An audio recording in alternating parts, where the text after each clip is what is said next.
Welcome, everybody. Trey Ratcliff here. This is Season 3, Episode 13 of a show I like to call Walking on the North Island of New Zealand with Yogis and Podcasters.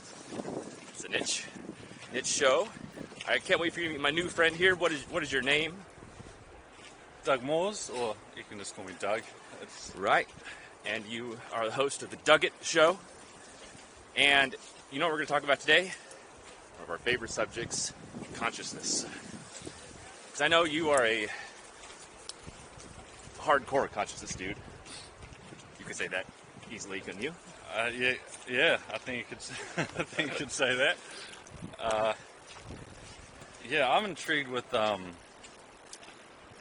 like how everything relates together, and you know, we're kind of all part of a big ecosystem, and how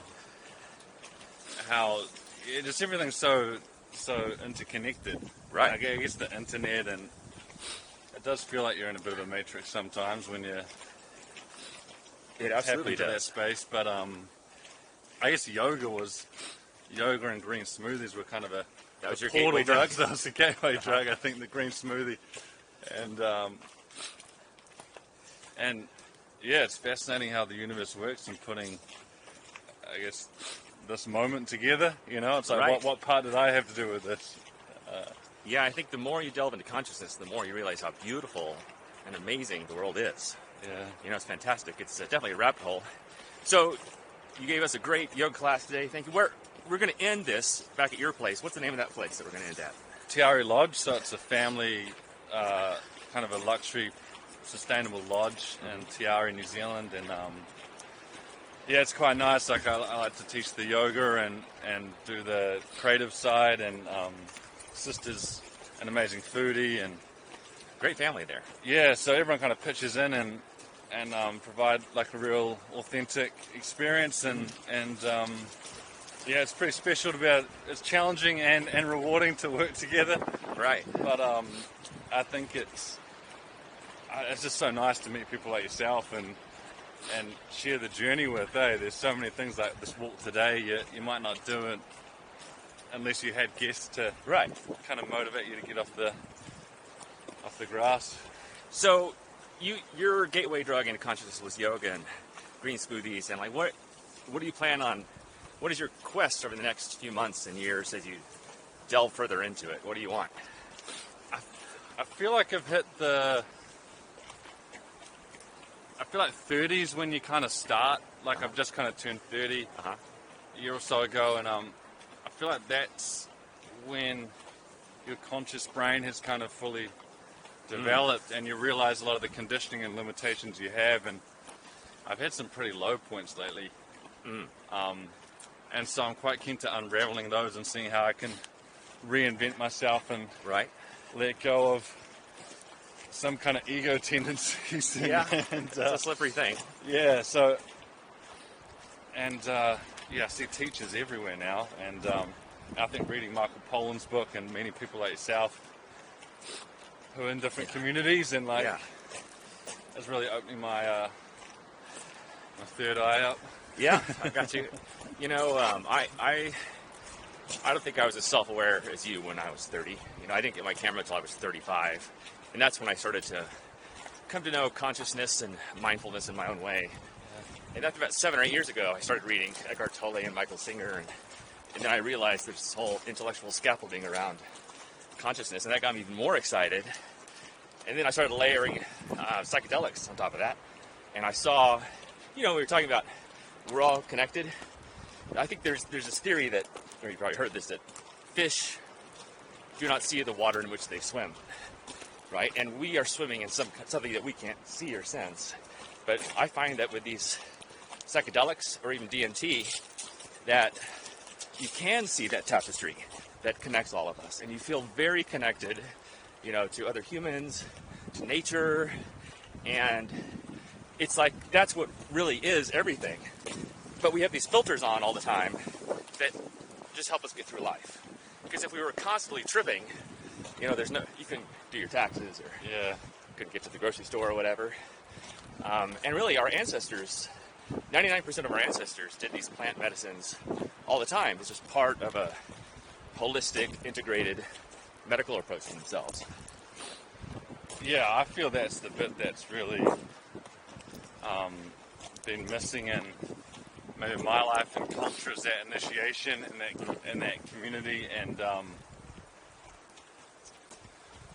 yeah, I think it's such an interesting space. But I mean, working in advertising and seeing how society's pushed in certain directions via ad campaigns or or public policy or like the more I look into like hemp and marijuana and the conditioning I had that like drugs were bad or certain things were bad or taboo, and then it's just a whole unraveling. But I remember having the first edible marijuana experience, and I just felt so connected in one with I was like, why is everyone not enlightened that smokes pot? Right. Because it just seemed to connect me with the divine. And then reading Ram Dass's work and looking at set and setting and how he broke down what had happened to the kind of psychedelic movement, kind of all started to make sense again. And then the likes of Paul Chek explaining how everything's kind of in balance, and he can't tell how the universe wants to consciously evolve, and you're like, right, maybe we kind of go backwards to go forward a bit. Yeah, it is strange how our system of government and everything almost works against the best parts of human nature. And the idea like alcohol is legal, and that's the worst drug of all. And like getting into it, I was always a little afraid too, because for whatever reason I thought all drugs were the same. Maybe all drugs were bad. And there actually are bad ones, like heroines and opioids and these kind of things. But these other mind-expanding ones, they're not addictive. And they help you let go of your ego. And like you said, this is one reason corporations and governments are so strong, so they really know how to appeal to people's egos. Yeah. Right? That's all marketing is. They say, like, if you have this car, or if you have this couch or whatever, then you'll be a happier person, and people will respect you because you have a nice car, a nice couch. And so your ego clicks on and you go, oh yeah, I bet that's true. I do need a better car. I do need a bigger couch. But it all just feeds that ridiculous ego. And the more you do these mind-expanding things, the more that falls away. And it just makes your life easier. You have less anxiety. We look around and we see, this is not judging, by the way, you know how, while you're going up the conscious scale, you're not saying, oh, look how Buddha-like we are. Those other poor unconscious people, poor them. Not like that, but you do see unconscious people and all the anxiety and anger and problems they have in their life. And it's not an obvious connection. That's all driven by the ego. And that's not really you. You're the real you is the silence behind the thoughts. Yeah. And the space that really interested me was that what causes that like door to crack, the crack in the wall or whatever you call it. Right. Because like Carl Jung said, you had to root down to hell to rise up to heaven. And it seems to be like I've had more painful experiences of late, which seems to be pushing me right towards a changing level of consciousness and awareness. And yeah, I think it's fascinating, people moving up the consciousness ladder. It all kind of seems perfect to sometimes. Like everyone's there to balance each other out, and without those polarities, we couldn't have reality. But then also, I know how easy it is to get stuck in your head in terms of intellectualizing everything. Right. And so my podcast was all about thinking less, experiencing more. Right. So I actually want to try and push myself to be in communities and places that push me to experience a lot of the things that you read about in a book, or that you're talking about, like even the likes of Burning Man or traveling to different places or different shamanic journeys. You kind of read about it all you want, but yeah, it's just fantastic. I'm a big traveler, of course, travel photographer, but Now I think I've had 4 DMT experiences, and they only last 15 minutes. And I mean, that's like taking the craziest journey ever. And it's real. And we do this with my friends, and they're all intellectual people that we just sit down and analyze this because it's a naturally occurring molecule in your body, and it's just a plant that generations have been using forever. And wow, it's just been so mind expanding and life affirming, and it really lets you totally let go of your ego. And gosh, it's just been. What do you think is one big lesson you took away from those experiences? Yeah, I would say that the universe is just a very silly, happy place, and there are all these forces seen and unseen. Because when you go into these experiences, you have guides that take you through, and they're so excited to show you the universe, and they show you the math of everything, and you don't quite understand, but you kind of get it. And it's just welcoming and loving, and like if you just open your heart and you're vulnerable, the right people in your life show up at the right time. Yeah. And that's kind of one of my goals is just to help people see this and let go of all their little daily anxieties, which are mostly self-generated. Yeah, you seem very in the present and appreciative and open and also a little bit fearless too. Yeah, super fearless. Actually, I don't know if that's a good or bad thing. How do you balance? Do you feel like you have to stay grounded somehow as well in terms of, like we were talking about paying the tax and the business side of things as well? Does that ever do you find get quite out of balance, or do you feel like it's just another way to practice your Zen or your? Well, I do find I need to create something every day, either a photo or do some writing. Because if I don't create, I can get a little nihilistic, Because I don't actually get to hang around yogis and conscious people that much.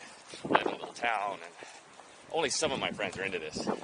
So, I think the more people like us hang out, the better it is for both of our brains. And then I don't go into a nihilistic, dark place. But there are so many, I think, creatives that do go into a dark, nihilistic place. Because you often have so much going on in your head. And I think when you create stuff, you can also see destruction and just how there's just so much entropy in the world. And you think, oh, man, what's it all for? Why do I even try? Why do I bother? But those little dark periods come and pass, like the weather. Yeah. Man, if you're on that 360 cam, you got to have a look out. Oh yeah, look over there, guys. To the side. Ridiculous. It's the Breamtail Walk. It's it's so beautiful. So what's next for you? You said you were looking at building some more green places and this sort of thing. What's going on there? Yeah, well, I'd love to have like an antidote to the. I mean, I'm trying to solve my own problems. Yeah. In a way, because the trap of social media and always wanting more and being disconnected from the environment and the things that actually make me happy. So we're looking at building some kind of off-the-grid cabins down in New Zealand. Right. And doing them really beautifully, and just places to sleep and drink tea and read books and make love and look under the stars and look up to the stars and that kind of thing. And yeah, I feel like that's quite an exciting space. And then the other piece is like really trying to find my place in the universe. And I think depression is kind of the opposite of expression. And I just find when I'm in certain environments, I can't feel like I can be myself. And right. And so I'm trying to find that place which feels like I'm filling that gap in the universe that was maybe made for me. I feel like the body is such a good kind of signaler whether you're on the right track. You know, Right. when you feel tight and anxious, and but then on the same account, there's obviously difficult times you have to push through to get to where you want to go. So Sure, yeah. for me, that really feels like there's a guy, Dan Sullivan, and he talks about your unique ability, and that's hardwired up to the age of 7, and it's kind of with you for life. And for me as a kid, we had a big football field and cricket pitch, and I always have friends around and be sharing ideas and Right. like creating, sharing, and networking. Right. And so that's the space I've realized gives me energy, like continually gives me energy. And it just feels like the heart soul aligns there. So with the podcast and with creating events and ideas, that's really what in that space is where I want to work and kind of say, was it self-realization or something like that? Right. To levitate, I don't know. And raise the consciousness and awareness, particularly around, I think, food, things like mental health and men's initiations and the way we communicate. It's all the stuff I'm working on that I'd love to share. So Yeah, well, I'll be on your podcast when we get back. yeah, I can't wait to dive It'll be fun. into. Get into it. I'll share the link down below for that. I'll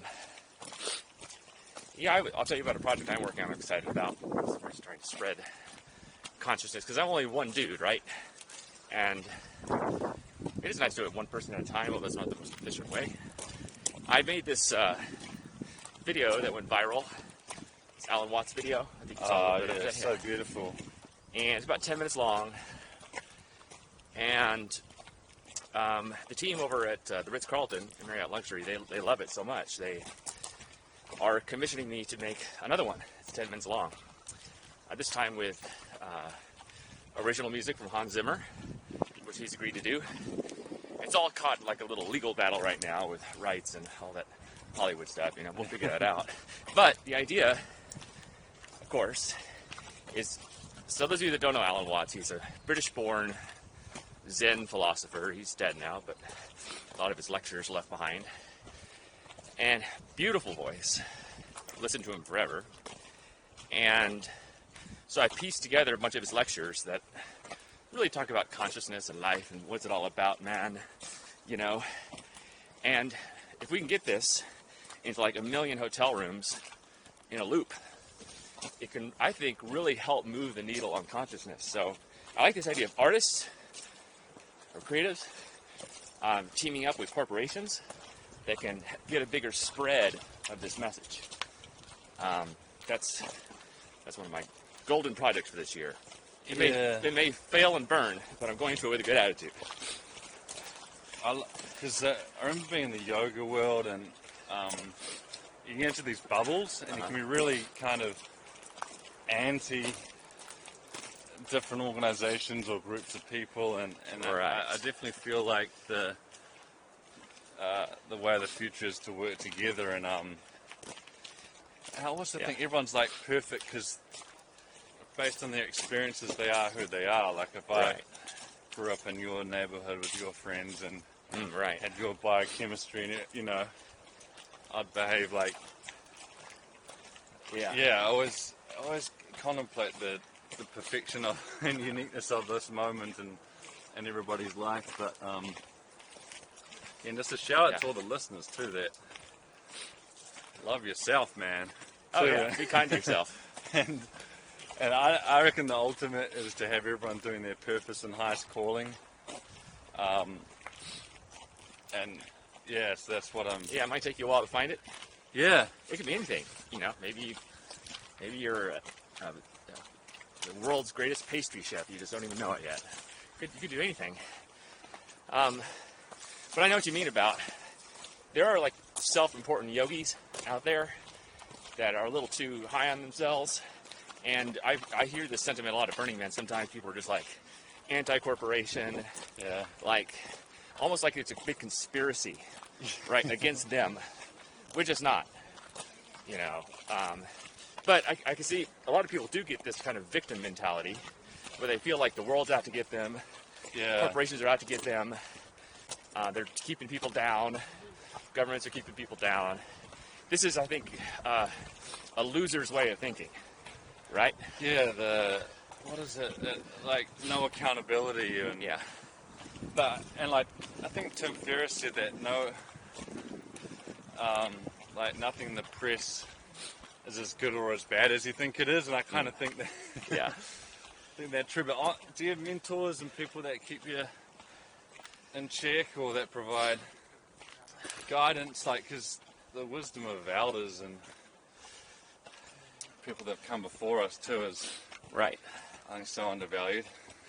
I just listen to podcasts like yours and Sam Harris and Kevin Rose and these kind of guys. There's, these are fantastic conversations people Thanks are for having putting now. me in that stratosphere Yeah. there. In that orbit. Yeah, I think it's a little scary too, because you're kind of on shifting sand when you realize there's not any kind of foundation there, but it's exciting as well. And I think your mind becomes used to constant change. There's always something new happening, and I think that you can slowly get relaxed and just accept life as it comes, and you become like the dolphin that swims in the waves, I'm part of this group with this guy Preston Smiles. He's a real conscious brother and teacher, and we do this man cave group together. I set up my own little one in New Zealand, but Yeah. the challenge this week for our group was love goggles. Love goggles. So I'm throwing this out to the audience. Yeah. I'll put the love goggles up on the website for sale shortly, but you don't actually need to buy anything. It's just you just look at love and beauty in everything you see. Yep. And it just kind of removes the judgment and just opens you up, and it's such a powerful exercise. All right. To see everything as like whatever you want to call it, God, the universe, love. I found that quite a powerful exercise. Yeah, I'll check that out. All right, dude. Finish this. Got another hour left on this hike or so. Yeah. And then we'll end up back at your pad and give people a little tour of this awesome situation. I wish I was staying for more than 2 days. Oh, mate, we'll have you back. And if anyone wants to explore this part of the world, would love to point you in the right direction or do a hike with you like this. Yeah. There's so many great bike rides, swims, and spots to explore. It's very magical. Magical Mangawai. It's in the Magical Mangawai. All right, dude. We'll meet back at your pad. Arrivederci. See you guys soon. Cool. Okay, Doug, remind us where we are here. Paradise. It is paradise, isn't it? Te Arai Lodge. Yeah. You're tall for your age, by the way. So that's a joke I say to tall people. It is beautiful. This is. We had a great night here last night. Having another night here. I like that it's like a home. Well, I was going to say it's also our home. So Yeah. it's a boutique, family-run lodge. So live, work here, which it has its pros and cons. But no, very lucky to be able to share it with people like yourself on the 360-degree camera. So I guess probably the most spectacular thing is the view Yeah, let's go look at that. outside. You mean the spectacular view of Curtis right there? Hey, Curtis, what's going on? Hello. So we really Enjoying coming the there. view. Yeah, we're Although, except I'm looking into the garage. Not out. I was just staring at Maxwell, actually. Oh, where is he? He's a pretty He's man. Posing? Yeah. Yeah. Yeah, so it's just beautiful landscape, and we've got one of the great beaches down here. Right. And it's just a fabulous place to explore. And then Mum is an avid gardener, and we love the gardens, and kind of family helped build a lot of it too. Fantastic. Did these with Dad, and it was such a great project doing the sleepers. Good workout too. We had a greenhouse going in there. Right. And I guess we can have a look at Maxwell's room as well. Sure. I'm trying to make everything sustainable, so we got No chemicals are used with cleaning. We've got essential oils. Girlfriend makes these amazing silk robes. There's a great company called Allbirds, which I'm sure many I know people those around. guys. So we use their I buy Allbirds. Yeah, we use their sandals and recycle those, and it's just beautiful indoor-outdoor bath as well. And I'm not sure when Moni's robe is, but she has these beautiful silk organic robes. Yeah, it's very neat. And then so you got your own like room and suite, and then you can have your own privacy. Dine outdoors, use the outdoor bathtub, and then if you'd like, you can join us for dinner and kind of be part of the family. Yeah. How many rooms do you have here? We got four suites, and then if you get the whole of house, we've got a studio room. And we might as well have a quick look at the yoga studio too, because that's the place I love to work out and be in.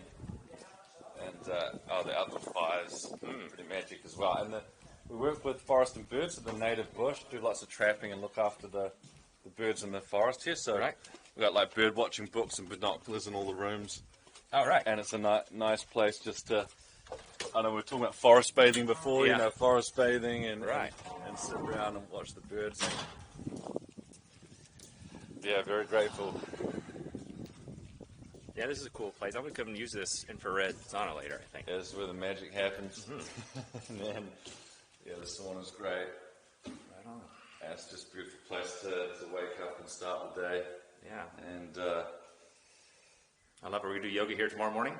Yeah, why not? Let's do it. It's a date. Plan. It's a date. It's a mandate. mandate. It's a mandate. It's a mandate. All right. Thanks, Big Doug. I'll link to your podcast down below. So go subscribe to his podcast. Get it on Stitcher. And iTunes. Yeah, whatever podcasting tool you like. Yeah. And we'll put our list of our 3 other favorite podcasts on there too. Should we do that?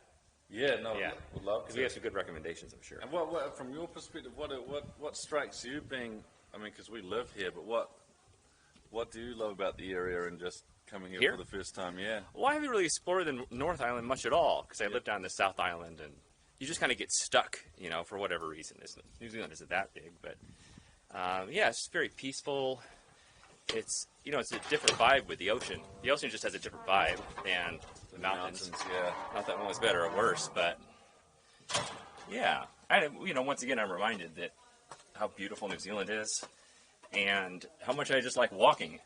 It's for a guy my age, I think it's like one of the best exercises, just hiking. 4 or 5 times a week, 6 times a week, walk around, have a conversation. It's great. You just feel wonderful. Such a simple thing. Kind of reminds you how simple life is. Go have a walk, go have some nice food, make some nice friends. Life's simple. Good, beautiful. No need to make it so complex. All right, we're about to sit down and have some lunch here. You think? Chef Noodles. Chef Noodles over there in the house. Making the magic happen. This is nothing exciting to be saying. This is like snacky leftover for lunch. Bad, you're on Put camera. this animal on the plate. Yeah. You put it. Catch that on the walk. Should. All right, bye guys. Love you. See you next time. Ciao, Bella.